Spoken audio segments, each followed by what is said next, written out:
Hi friends, என்ன பண்ணுறீங்க? எல்லோரும் நல்லா இருக்கீங்களா? சரி, நம்ம தோட்டத்தில் வாழைக்கன்று நட்டுருக்கு. ஆமாம், நாட்டு வாழை தான், இப்போ தான் நட்டுருக்கு. என்ன உரம் வைக்கணும் என்னெல்லாம் தெரியாது நம்மளுக்கு, புதுசாக இப்போ தான் வச்சுருக்கோம்.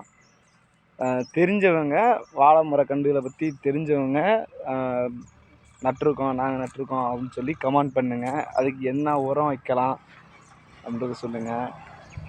சரிங்களா? ஃபஸ்ட்டு நம்மளுக்கு இதான் இப்போ தான் பண்ணுறோம். என்னென்ன பண்ணணும்னு தெரில. பாதி கன்றுகள் பெருசாகவும் இருக்குது, சிறுசாகவும் இருக்குது. பார்த்தீங்களா? சரிங்களா? ஒவ்வொரு கன்றுலாம் சின்னதாகவும் இருக்கும். அதை பற்றி நம்மளுக்கு அவ்வளோவா தெரியாது. என்ன உரம் வைக்கணும், என்ன மருந்து அடிக்கணும் அதெல்லாம் தெரியாது. இன்னும் தண்ணி விடலை. ஆமாம், நம்மக்கிட்ட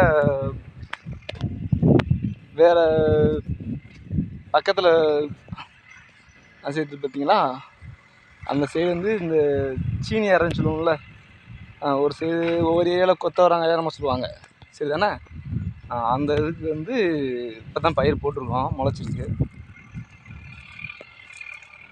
விவசாயத்தை பற்றி தெரிஞ்சவங்க கமெண்ட் பண்ணுங்கள், என்ன பண்ணலாம், அடுத்து என்ன பண்ணணும் அப்படின்னு சொல்லிட்டு. இது நம்ம கொய்யா மரம். ஆமாம் ஃப்ரெண்ட்ஸ், நல்லா காய், சின்ன காயே நல்லா இனிக்கும் நம்மளுக்கு. ஃபுல்லாக முடிஞ்சிச்சு, போட்டா மறுபடியும் தழுக்குது.